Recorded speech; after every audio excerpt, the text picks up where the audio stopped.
नमस्कार दोस्तों, welcome to the SP Sharma classes. दोस्तों, आज की इस क्लास में हम यहाँ पे कुछ फॉर्मेटिंग के क्वेश्चन पढ़ेंगे।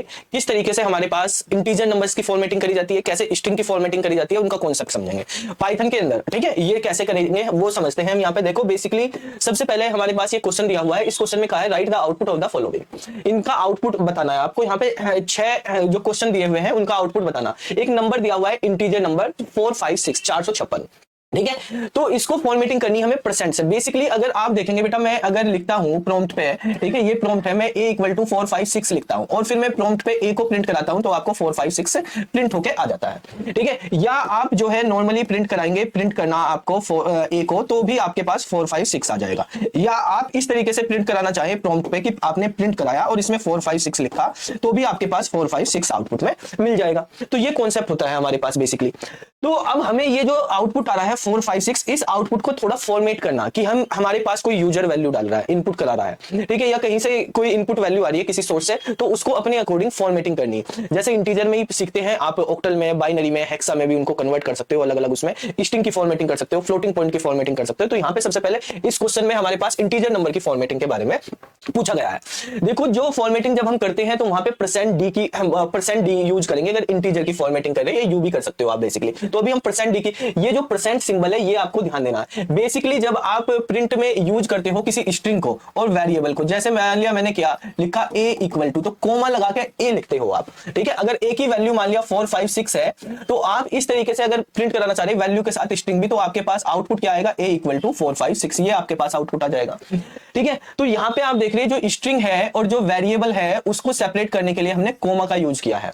लेकिन इन क्वेश्चन में हमारे पास कोमा का यूज नहीं हुआ है, इन क्वेश्चन में परसेंट का यूज हुआ है, ये परसेंट सिंबल यूज हुआ है। तो जब हम परसेंट वाली फॉर्मेटिंग करते हैं तो हमारे पास परसेंट सिंबल का यूज किया जाता है।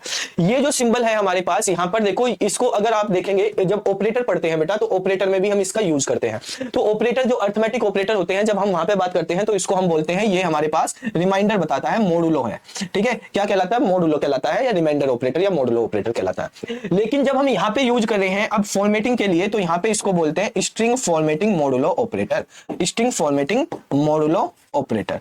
ठीक है, स्ट्रिंग फॉर्मेटिंग क्यों बोलते हैं, यहां पे तो इंटीजर की फॉर्मेटिंग करी जा रही है भाई। ये जो इन्वर्टेड कॉमास में लिखा हुआ है ये स्ट्रिंग की तरह यूज करा जाता है, आप कोट के अंदर लिखते हो, तो इसीलिए इसको क्या बोलते हैं हम, स्ट्रिंग फॉर्मेटिंग मोडुलो ऑपरेटर बोलते हैं यहां पे। तो अब यहां पर हम समझते हैं इसमें क्या कॉन्सेप्ट है। डी जो है इंटीजर के लिए लिया गया है। ठीक है, यहां पे परसेंट लिखा है तो यहां पे परसेंट वाली फॉर्मेटिंग को चेक करेगा ये कि परसेंट डी है क्या, वहां पे उस फॉर्मेटिंग को करेगा। यहां पे अब आपको कोमा नहीं लगाना। जब यहां पे परसेंट वाली फॉर्मेटिंग आप यूज कर रहे हैं तो यहां पे भी परसेंट का यूज करना है। ठीक है, तो आपके पास 456 ये इंटीजर वैल्यू है, ये डी बता रहा, तो इंटीजर वैल्यू आपके पास यहां पे 456 में आउटपुट में आ जाएगी।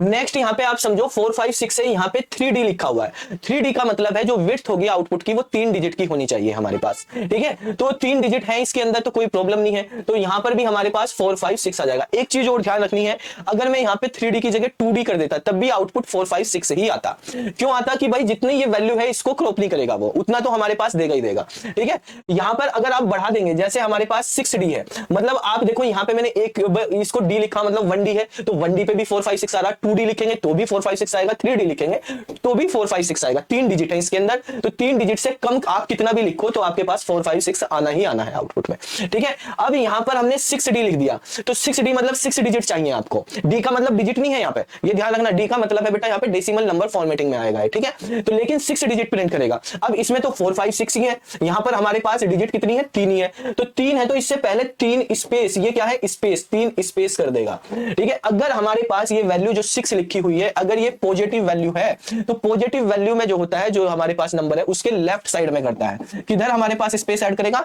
लेफ्ट साइड में, तो लेफ्ट साइड में इसके 3 स्पेस हमारे पास यहां पे आ जाएंगे। अब यहां पे मैंने लिखा 06D, तो 06D का मतलब बाय डिफॉल्ट स्पेस ऐड करता है ये। अगर आपने स्पेस की जगह अब यहां पे 0 लिख दिया तो अब ये 0 करेगा, 3 0 करेगा, 3 0 लगा के फिर 456 कर देगा, इस तरीके से करेगा। वो 3 0 हमारे पास लेफ्ट साइड में यहाँ पे ऐड हो गई। माइनस के 6D करा, जब माइनस के, तो अब भी 6 डिजिट चाहिए, 6 है लेकिन वो माइनस के है, तो अब देखो ऐसे आएगा 4 5 6 और लास्ट में 3 स्पेस आएंगे। यानी जो स्पेस है जब ये नेगेटिव होगा तो स्पेस राइट साइड में ऐड हो जाएंगे। ठीक है, राइट साइड में ऐड होंगे तो आपको दिखाई नहीं देंगे, पता नहीं चलेगा, लेकिन आप जब सेलेक्ट करके उसकी स्ट्रिंग की लेंथ वगैरह देखोगे तो आपको पता चलेगा कि 3 स्पेस जो है राइट में ऐड हो चुके हैं, वो अभी हम आपको दिखा देंगे।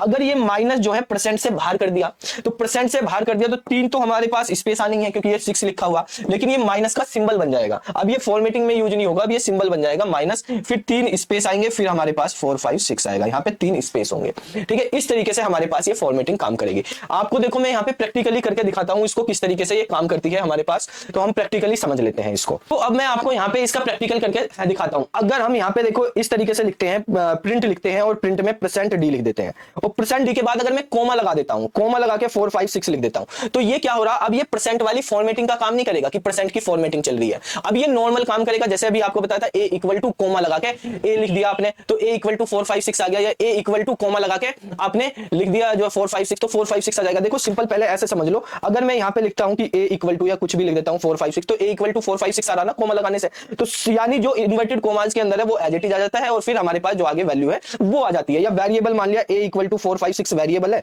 मैं यहाँ पे प्रिंट कराता हूँ % ऑफ वो a इक्वल टू, और यहाँ पे a लिखता हूँ, तो हमारे पास a इक्वल टू 4 5 6 आ गया। सेम चीज यहाँ पर है, अगर आप प्रिंट में %d लिख दिया लेकिन कोमा लगा दिया, यहाँ पे % का साइन नहीं लगाया आपने, कोमा लगा दिया और फिर a लिखा, तो जो ऊपर वाला था हमारे पास इन्वर्टेड कोमाज में वही आ गया। इन्वर्टेड कोमाज में %d लिखा तो %d आ गया, फिर स्पेस देके 4 5 6 आ गया। सेम जैसे यहाँ पे इन्वर्टेड कोमाज में a इक्वल टू था, तो यहाँ पे भी a इक्वल टू आ गया था।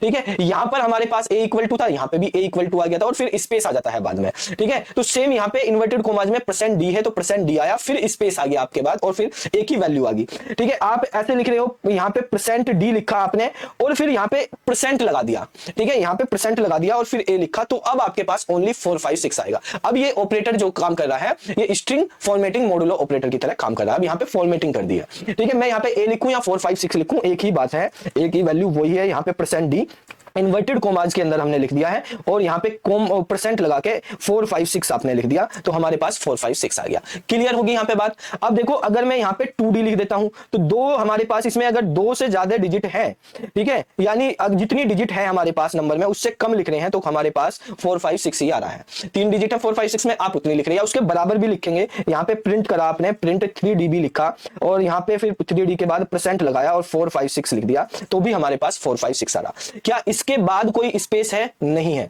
देखो कर्सर बिल्कुल यहीं पे 6 के बाद रुक रहा, क्लिक करने पे इसमें भी देखेंगे कर्सर 6 के बाद ही रुक रहा है। लेकिन अब हम यहाँ पे देखो प्रिंट करते हैं, मैंने यहाँ पे %6d लिख दिया। ठीक है, %6d और %4 5 6 लिख दिया है, तो आप देखेंगे यहाँ पे 3 स्पेस आ गई है। यहाँ पे कर्सर लेके जाओ, 1 2 और 3, ये 3 स्पेस आ गए हैं, और इसके बाद हमारे पास 6 के बाद अगर आगे बढ़ाएंगे तो कर्सर नीचे आ जाएगा। 6 के बाद कोई स्पेस या कुछ भी नहीं है। ठीक है, ऐसे ही अगर आपने यहाँ पे प्रिंट में लिख दिया है माइनस के 6d लिख दिया है, और फिर %4 5 6 लिख दिया, तो माइनस के करने से क्या होता है, स्पेस राइट साइड में ऐड हो जाएंगे। तो आप यहाँ पे देखेंगे बेटा 4 5 6 ही दिख रहा है आपको आउटपुट में, लेकिन यहाँ पे आप देखो 4 5 6 के बाद कर्सर आगे भी गया, फिर और एक और आगे गया, फिर एक और आगे गया, 3 स्पेस है, यहां तक कर्सर पहुंचा है, फिर नीचे आया है। कर्सर को ध्यान से देखो। ठीक है, कर्सर को देखना, 4 के बाद 5 के बाद 6 के बाद फिर हमारे पास एक और आ गया है, यहाँ पे स्पेस है, फिर एक और आ गया है, यहाँ पे स्पेस है, फिर एक और आ गया है, यहाँ पे स्पेस है। ठीक है, तो इस तरीके से हमारे पास काम किया। अब मैंने यहाँ पे प्रिंट लिख दिया, ये माइनस जो है अगर बाहर लिख देता हूं मैं यहाँ पे, और फिर % लिखता हूं, फिर 6d लिखा, और फिर % हमने 4 5 6 लिखा, तो अब हमारे पास माइनस का साइन आएगा, उसके बाद 3 स्पेस आएंगे, फिर 4 5 6 आएगा। इस तरीके से काम करेगा। क्लियर। अब 0 लगा के देख लेते हैं। प्रिंट करा आपने और प्रिंट में %6 से पहले 0 लगा दी, ठीक है, और फिर %4 5 6 लिख दिया, तो हमारे पास 3 0 आ जाएंगी, क्योंकि 3 ही डिजिट है, हमें करनी 6 डिजिट, तो हमारे पास 3 0। डी लिखना इसमें रह गया है, तो डी भी लिख देते हैं यहाँ पे। ये आप यहां से करेंगे 6 और यहाँ पे लिख दिया हमने डी, ठीक है। तो हमारे पास 3, हमारे पास 0 आई, फिर 4 5 6 आ गया। इस तरीके से करते हैं। अच्छा, अगर माइनस में करके आप ये 0 लिखना चाहते हैं, माइनस में कर दिया आपने और फिर यहाँ पे माइनस का साइन लगा के फिर 0 डी लिख दिया, तो 0 लास्ट में ऐड नहीं होंगी, क्योंकि लास्ट में अगर 0 ऐड होगी तो फॉर्मेटिंग नहीं होगी, वैल्यू चेंज हो जाएगी आपकी। भाई 4 5 456 की वैल्यू ही आपके पास चेंज हो जाएगी वहां पे। तो 4,56,000 नहीं बनाना, वैल्यू वही रहनी चाहिए, बस उसकी फॉर्मेटिंग करनी है हमें, ठीक है, ये ध्यान रखना है। अच्छा, यहाँ पे 0 के अलावा और कुछ आपको यूज नहीं करना। आप कहने लगे मैं 1 यूज कर लूं तो ये तो 16 बन जाएगा, आपके पास 13 स्पेस आ जाएंगे, ठीक है। आप जो है यहाँ पे 0 की जगह कोई और सिंबल आप चाहें कि अंडरस्कोर लगा लें, तो अंडरस्कोर नहीं करना, वो सपोर्टेड नहीं करेगा, ठीक है। आपको जो है केवल 0 ही कर सकते हैं आप, बाकी चीजें आप यहाँ पे नहीं करेंगे। क्लियर बात, ये है हमारे पास इंटीजर फॉर्मेटिंग, ठीक है, कि इंटीजर वैल्यू को हम कैसे फॉर्मेट करेंगे। क्लियर। अब नेक्स्ट क्वेश्चन पे आते हैं। ये शायद बैटरी जो है लो हो रही है कैमरे की। कोई नहीं। यहाँ पे हमारे पास नेक्स्ट क्वेश्चन देखते हैं। नेक्स्ट क्वेश्चन बेटा हमारे पास 42 नंबर का है। यहाँ पर हमारे पास स्ट्रिंग में वैल्यू दी हुई है, जैसे वहां पे वैल्यू इंटीजर थी, यहाँ पे स्ट्रिंग है। स्ट्रिंग में लिखा हुआ है एसपी शर्मा सर, ठीक है। तो एसपी शर्मा सर 1 2 3 4 5 6 7 8 9 10 11 इसमें कैरेक्टर है, ठीक है। कितने कैरेक्टर है? 11 कैरेक्टर है। तो सेम कॉन्सेप्ट यहाँ पे लगेगा जैसे अभी इसमें पढ़ाया। परसेंट एस लिखा तो एसपी शर्मा सर ही आ जाएगा हमारे पास परसेंट एस लिखने से, ठीक है। परसेंट 11 एस लिखा तो भी एसपी शर्मा सर आएगा क्योंकि 11 है। आप परसेंट 2s 3s 4 5 6 7 8 9 10 11 तक लिखेंगे तो एसपी शर्मा सर ही आएगा क्योंकि इसमें 11 कैरेक्टर्स हैं। अब 11 से ज्यादा पहुंच गए आपने, 15s लिख दिया है यहाँ पे। तो 15s लिखने का मतलब क्या हो गया आपके पास यहाँ पर भाई, हमारे पास 15 आपने लिखा है तो मतलब 11 इसमें है, 4 आपने एक्स्ट्रा लिख दिए हैं। तो अब 4 स्पेस बन के आएंगे हमारे पास, 4 स्पेस आ जाएंगे, ठीक है। आप कैपिटल लेटर में नहीं लिखेंगे, स्मॉल लेटर में लिखने, चाहे डी हो या हमारे पास एस हो। तो इसमें हमारे पास क्या आ जाएगा? एरर आ जाएगा। माइनस के 15s करेंगे तो स्पेस राइट साइड में ऐड हो जाएंगे। यहाँ पे जीरो करेंगे, जीरो इंटीजर के लिए यूज करा जा रहा है, यहाँ पे नहीं करा जा रहा, नहीं तो स्ट्रिंग में तो वो स्ट्रिंग ही बन जाएगी फिर, ठीक है। तो यहाँ पर आपके पास ये जो स्पेस ही रहने वाले हैं। अब इनको भी समझ लेते हैं हम किस तरीके से करेंगे, वो देख लेते हैं। तो देखो यहाँ पे मैं लिखता हूं प्रिंट, और प्रिंट में परसेंट एस कर देता हूं। इस बार स्मॉल लेटर में लिखना है एस, और यहाँ पे फिर परसेंट, और फिर मैंने स्ट्रिंग है तो इन्वर्टेड कोमाज में लिखनी है, यहाँ पे भी सिंगल या डबल कोड में आप लिख सकते हो। मैंने लिख दिया एसपी शर्मा सर, 11 कैरेक्टर इसके अंदर है। तो अब हमारे पास यहाँ पे आप देखेंगे आउटपुट एसपी शर्मा सर आ गया। आप यहाँ पे 8s लिख दो तो भी हमारे पास सेम आउटपुट आना है। आप यहाँ पे जो है 11s लिख दो तो भी हमारे पास सेम आउटपुट आना है।